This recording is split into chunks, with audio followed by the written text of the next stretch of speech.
ఈ సినిమాకి ప్రత్యేకించి ఆయన తపన చూసి నేను ముఖ్యంగా పొలిటికల్ ప్రాసెస్కి వెళ్ళిపోయిన తర్వాత పాలిటిక్స్కి వెళ్ళిపోయిన తర్వాత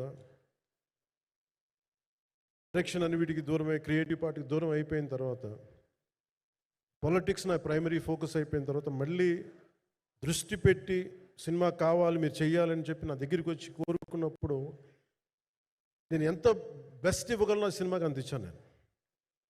అంటే నా బెస్ట్ ఇచ్చాను. అంటే నేను అంటే అన్నిటికంటే కూడా నేను ఇవ్వలేనిది టైం ఇవ్వలేను నేను. కానీ అలాంటి పరిస్థితుల్లో ఒక క్లైమాక్స్కి దాదాపు 57 రోజులు షూట్ చేయాల్సి వచ్చింది. మండు టెండ బాగా ఇట్స్ కైండ్ ఆఫ్ మిడ్ మే అంటే చాలా పిచ్చి ఎండ అన్నమాట. అలాంటి ఎండల్లో చాలా తర్వాత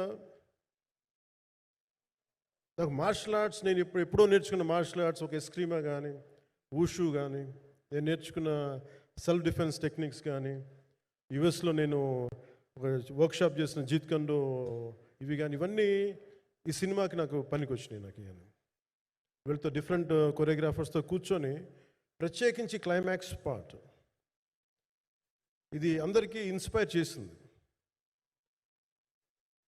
మన స్థూలంగా చెప్పాలి అంటే ఒక క్లుప్తంగా చెప్పాలి అంటే ఈ సినిమాకి ఇదే ఆయువు పట్టింది. ఈ ఫస్ట్ పార్ట్కి ఎక్కడో కొల్లూరు నుంచి మన కృష్ణానది తీరం కొల్లూరు విజయవాడ సమీపంలో ఉన్న కొల్లూరు ప్రాంతం నుంచి దొరికిన ఒక కోహినూరు వజ్రం నుంచి అది ఎటు మన గోల్కొండ రాజుల దాకా వచ్చింది, మన హైదరాబాద్ సుల్తాన్ల దాకా ఎలా వచ్చింది, దీని ట్రావెల్ ఇటు వెళ్ళింది. ఇవన్నీ జరిగినప్పుడు దీని నేపథ్యంలో జరిగే కథ ఇది. ముఖ్యంగా ఈ ఫౌండేషనల్ వర్క్ చేసిన వ్యక్తి క్రిష్ జాగర్లమూడి గారు చాలా హై కాన్సెప్ట్తో పట్టుకొచ్చారు దీన్ని. ఆయనను రత్నం గారు నా దగ్గరికి వచ్చినప్పుడు చాలా బాగా నచ్చి వెంటనే చేశాను. చేసిన తర్వాత ఒక్కొక్కటి కరోనా నిజంగా ఇంపాక్ట్ వచ్చింది.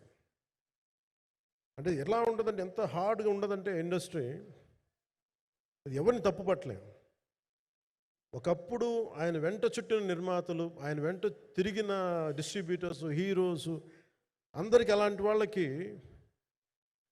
ఒక నిర్మాతగా ఆయన తపన పడుతుంటే నాకు అంటే ఆయన కోసం ఖుషి తీస్తున్నప్పుడు కానీ ఆయనతోటి ఎంత సౌకర్యం ఇచ్చారంటే అసలు మాకు 1 month ముందు ప్రీ ప్రొడక్షన్ అయిపోయి నాకు అంత సౌకర్యాన్ని ఇచ్చారు. నేను కంపోజ్ చేసిన యాక్షన్ సీక్వెన్సెస్ కానీ ఫైట్స్ కానీ ఖుషీకి నాకు ఆల్రెడీ ఒక 1 month 1.5 month థియేటర్ నాకు ఇచ్చేసి మన సురేష్ ఎఫెక్ట్స్ థియేటర్ మొత్తం ఇచ్చి నాకు అంత లగ్జరీ ఇచ్చిన వ్యక్తి ఆయన నలిగిపోతుంటే నాకు నిజంగా చాలా బాధేస్తుంది.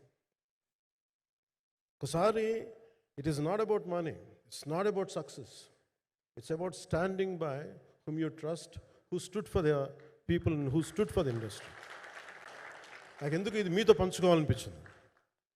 సినిమా ఎంత విజయం ఇది నాకు నిజంగా తెలియదు, ఎందుకంటే నేను ఇట్లా అనుకోవచ్చు ఇంకోలా కానీ ఒక్కటి మటుకు చాలా సిన్సియర్గా చెప్పగలను. Krish came out with very good concept, చాలా హై కాన్సెప్ట్ పట్టుకొచ్చారు. కొంత వ్యక్తిగత కారణాలు, కొన్ని ప్రొఫెషనల్ కారణాలు ఆయన ప్రాజెక్టుకి బయటికి వెళ్ళినా కానీ దీన్ని ఫౌండేషనల్ వర్క్ చేసిన క్రిష్ గారికి మనస్ఫూర్తిగా నా హృదయపూర్వక ధన్యవాదాలు తెలియజేస్తాను మా అందరి తరఫున.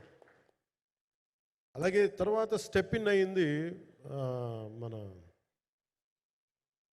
జ్యోతికృష్ణ గారు. ఖుషి సినిమా చేస్తున్నప్పుడు అప్పుడే లండన్ ఈ ఫిల్మ్ మేకింగ్ కోర్స్ చేసి మన డైరెక్షన్లో ఇన్స్టిట్యూట్ అంతేనా డైరెక్షన్ కదా ఫిల్మ్ మేకింగ్ కోర్స్ చేసి అప్పుడే గ్రాడ్యుయేట్ అయ్యి వచ్చి అప్పటి నుంచి ఉన్నప్పుడు బట్ యాక్చువల్ తనతో మాట్లాడుతుంటే మోస్ట్ సెన్సిబుల్ డైరెక్టర్ అనిపించారు.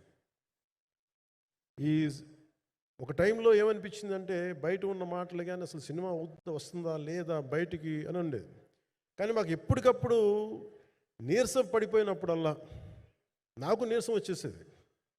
సినిమా అవ్వదా అనుకున్నప్పుడల్లా దీనికి ప్రాణవాయువునిచ్చిన వ్యక్తి కీరవాణి గారు. ప్రతిసారి